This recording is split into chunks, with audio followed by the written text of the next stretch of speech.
श्याम चौधरी जी,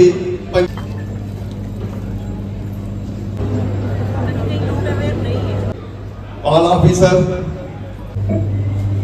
madam जी और madam जी और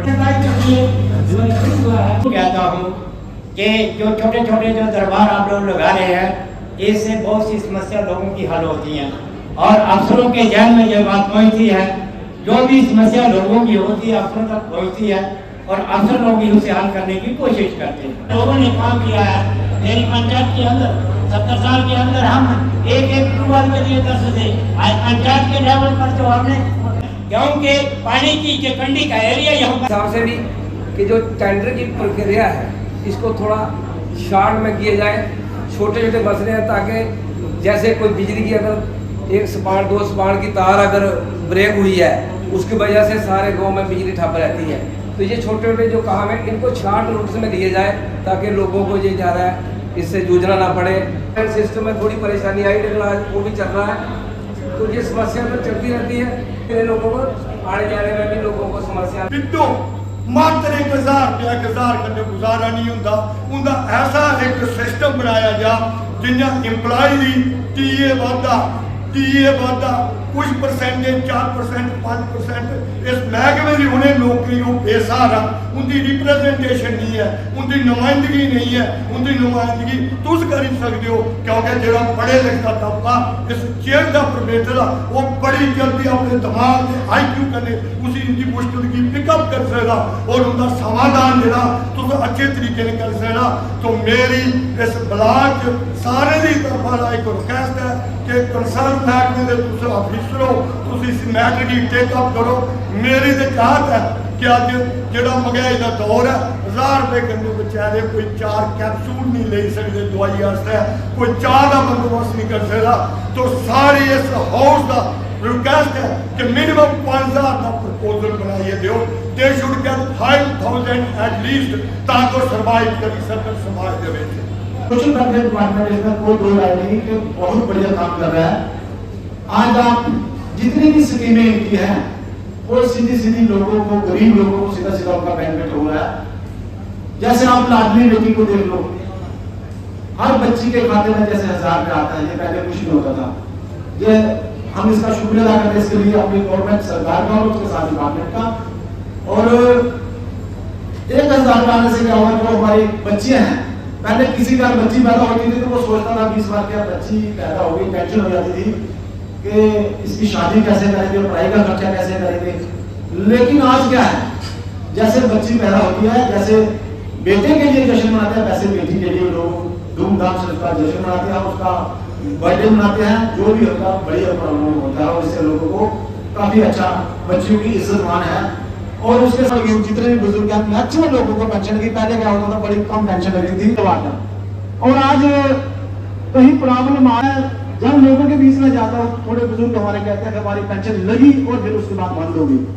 ये बहुत बड़ा इशू है कि जो अभी और भी काफी सारे डिपार्टमेंट जैसे हैंडलूम वाले हैं, हैंडीक्राफ्ट वाले, इन्होंने भी काफी सारे सेंटर लाए हैं। अब चाहते हैं कि हमारा एरिया रूरल एरिया को बिलोंग करता है और किसान तबका कई बार मौसम की मार झेलता है, कई बार अन्य किसी कारणों से अपनी फसल का नुकसान झेलता है। उसमें इस समय जो समस्या आ रही है वो आ रही है हमारी बिजली की किसानों को। कई बार हमारा जैसे बिजली का जो महकमा है उनका कहना है कि उनकी बिल होते हैं वो समीशन नहीं रहते, उनको इस समय पूरे साल किसानों को बिजली की जरूरत नहीं रहती जितनी जरूरत उनको इस समय रहती है। इस समय अगर उनका कहीं ट्रांसफार्मर जल रहा है तो विदिन 24 आवर्स वो रिप्लेस होना चाहिए, क्योंकि किसान ही अगर मेहनत करेगा, किसान ही अगर मेहनत कश होके हमारे समाज को खाने के लिए रोटी देगा तो हमारा समाज आगे बढ़ेगा। एक तो मेरा कहना है कि बिजली की समस्या पर ध्यान दिया जाए और दूसरा आपके समक्ष में लाना चाहूंगा कि इस समय वाटर टैंक्स जो हमारा कदी का क्षेत्र है, अगर कहीं पे पानी नहीं पहुंच पाता, चाहे हमें 2-3 टैंक्स और रखनी पड़े, वहां पे वाटर सप्लाई किसी तरीके से जेजेएफ का काम चल रहा है, लेकिन किसी तरीके से अगर वहां पे सप्लाई नहीं पहुंच पाए, वहां पे वाटर टैंक्स के जरिए पानी की सप्लाई होनी चाहिए। और आने वाले मौसम में बरसात के समय में अर्जेंसी नेचर के काम है, हमें सभी को पता है जैसे ही बरसात आएगी कुछ मुसीबतें हमें झेलनी पड़ेगी प्राकृतिक आपदा के रूप में। उनको पहले ही ध्यान में रखते हुए उनके लिए जितने स्टेप हो सके वो हमें उठाने चाहिए ताकि वो मुसीबतें हमें झेलनी ना पड़े। और मैम जैसे आपका जो कंसर्न डिपार्टमेंट है, हमारे बहुत सारे ट्रांसफार्मर के कनेक्शन ऐसे हैं जिसमें कोई मीटरिंग नहीं है, कोई बिल नहीं। ट्रांसफार्मर खराब होता है, ओवरलोड होता है। बिजली डिपार्टमेंट उस पर आजकल कार्रवाई उन्होंने शुरू करी। ये किसी का भी कोई इंटेंशन नहीं है कि किसी किसान की फसल खराब हो, वो कोई नहीं चाहता। किसान की फसल लगेगी और लगनी ही है, उसमें कोई डाउट नहीं है, पानी वहां पे देना ही है। बट ये बात भी ठीक नहीं है कि एक ही किसान ने 3-3 कनेक्शन, 4-4 कनेक्शन लगा रखे। वो बात तो किसी भी आप उससे लेंस से देखो, वो बात कभी भी नहीं चलेगी कि एक ही आदमी ने 3-3, 4-4 कनेक्शन ले रखे हैं और 2-2, 3-3 मोटर एक खेत में जो है वो बिना किसी कनेक्शन के चले। हमारे यहाँ पे सारा बेयर कंडक्टर है, ठीक है ना। मेरी इनसे बिजली से बहुत बात होती है, बेयर कंडक्टर है, हमें प्रैक्टिकल सिचुएशन समझनी पड़ेगी और इसमें आपका सपोर्ट चाहिए। सपोर्ट यही है कि भाई साहब कनेक्शन लो, जो बिल बनता है वो बिल देने में क्या हर्ज है, सप्लाई भी अच्छी मिलेगी। और इसी कारण से हमारा जो है घर का जो basically house hold residential supply है वो अफेक्ट होती है, तो उसको ठीक करने में पूरा डिपार्टमेंट लगेगा। साथ में मीटर खरीद के लाना एक वन टाइम इन्वेस्टमेंट है, उसको करने में हमें हिचकिचाना नहीं चाहिए। तुमको अगर सुधारना है तो थोड़ी कठिनाई तो आएगी।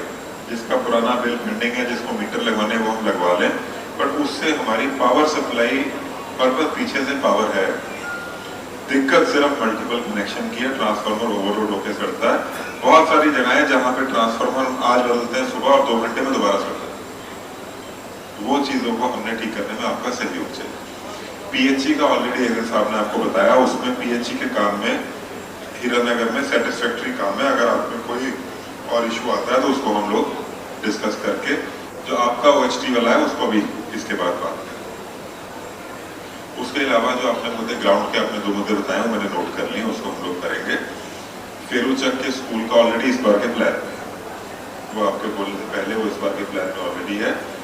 संदीप ने बहुत अच्छे 2 मुद्दे रखे हैं यहाँ पे, मैडम से डिस्कशन हुआ है, उसमें जो हो सकेगा उसको हम लोग तो करेंगे। तो ज़्यादा ऐसी चीज़ें बोली भी नहीं है। जो आपने बोला है ये सारे 100% काम होने वाले हैं और 100% काम है इसमें से जो है और जल्दी हो जाए। इसमें कोई जो इस बार के प्लान के काम है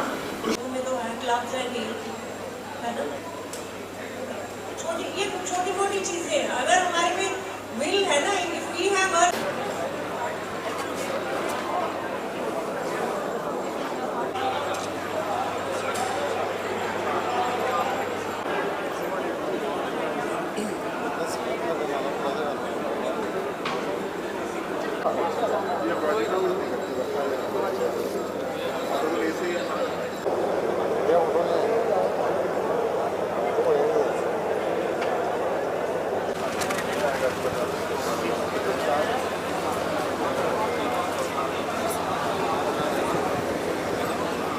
with the presence of all the local officers, सबने अपना मसाइल ब्रीफ करे and they were quite genuine. और जो डिमांड्स थी आई थिंक मोस्टली उनमें से पूरी हो जाएंगी। आपने बोल दिया, इंस्ट्रक्शंस भी दे दिए हैं और आई थिंक बहुत ज़्यादा शिकायतें थी भी नहीं। District is doing well. Thank you.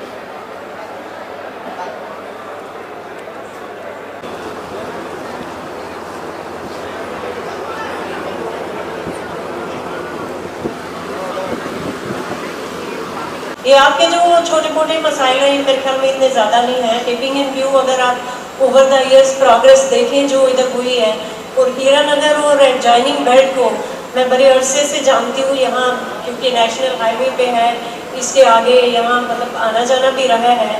Roads और infrastructure since the very beginning यहाँ मेरे ख्याल जम्मू में इतना अच्छा नहीं होगा, कुछ एरियाज में इसके बाद हुआ है, यहाँ पहले से ही एग्जिस्ट करता है। आप ज़रूरत है उसको थोड़ा सा इम्प्रूव करने की, जो कि बड़ी बखूबी से किया जा रहा है। और यहाँ के लोग भी इसमें भी मैं कहूँगी कि सिंस लॉन्ग शायद लोग भी थोड़े ब्रॉड माइंडेड रहे हैं, क्योंकि हम पेरीफेरी में अगर जम्मू में देखें तो लोग 1 इंच भी रास्ता नहीं छोड़ते हैं। पास में लोगों ने नहीं छोड़ा होगा, जिसके कारण बड़ी तंग संकरी सी गली है। बट यहाँ अगर हम देखें तो तकरीबन हर जगह गाड़ी चली जाती है कम्फर्टेबली, उसका क्रेडिट यहाँ लोगों को भी जाता है। तो दूसरा जो मेन इश्यूज़ हैं यहाँ के डिपार्टमेंट के, पहले तो मैं लूँगी कि डिपार्टमेंट का सबसे बड़ा पेंशन बढ़ाने का जो मुद्दा है, ये हमने पहले ही सेंटर से टेकअप किया है। कुछ इश्यूज ऐसे होते हैं हम स्टेट लेवल पे खुद नहीं कर सकते हैं डिसाइड। तो वो सेंटर के भी माइंड में है, हमारी मिनिस्ट्री की, क्योंकि सभी स्टेट्स इस बात को कह रही हैं। अब देखिए कब और कितना इंक्रीज होती है। अब एक दफ़ा दोबारा हम उनको लिख देंगे और जब भी नेक्स्ट कोई भी मीटिंग होती है उसमें पर्सनली भी कर लेंगे इसको। दूसरी आपने बात करी टेलरिंग कटिंग सेंटर की, तो उसमें ये ऐसा है कि पहले स्कीम थी, चूँकि इसके टेकर्स नहीं थे इसलिए वाइंड अप हो गई है। मैक्सिमम जगह यही एक ही चीज़, एक ही स्कीम हो, जब अलग अलग डिपार्टमेंट्स टेक ऑफ करते हैं, लेते हैं, उसको कंडक्ट करते हैं, तो उसमें पैसे की वेस्टेज होती है। मल्टीप्लिसिटी हो रही थी स्कीम्स की। अभी सेंटर्स की स्कीम और जगह पे चल रही है, टेलरिंग कटिंग अलग जगह पे और भी सिखा रहे हैं, और हमारा डिपार्टमेंट भी कर सकता है ये चीज़ें NGOs के थ्रू, और उसमें लोकल लेवल पे कितनी NGOs आती हैं और अच्छे से काम करती है ये भी डिपेंड करता है। जैसे कि हमारे डिपार्टमेंट की एक स्कीम थी सीखो और कमाओ, उसमें क्या है कि जो भी लोकल बच्चे वो NGOs काम करके वो इसका मतलब कर सकते थे, कोई भी वर्कशॉप कराए, that was open to them. जो एरिया की डिमांड है वो करा के, मगर उसमें फिर ये वो रिजल्ट ओरिएंटेड थी। सेंटर से गवर्नमेंट तभी पैसा देती है कि एक स्कीम जो हम रन कर रखी है उसका रिजल्ट क्या है, यानी हमने अगर बच्चों को सिखाया उसके बाद कितनों ने वो ऑक्यूपेशन अडॉप्ट किया, या कितने बच्चे प्राइवेट सेक्टर में भी अगर एडजस्ट हुए हैं, बच्चों का फीडबैक लिया जाता है ऑन ग्राउंड, तब उसमें पैसा मिलता है। तो ये इसमें आप लोगों को भी मेहनत करनी पड़ेगी।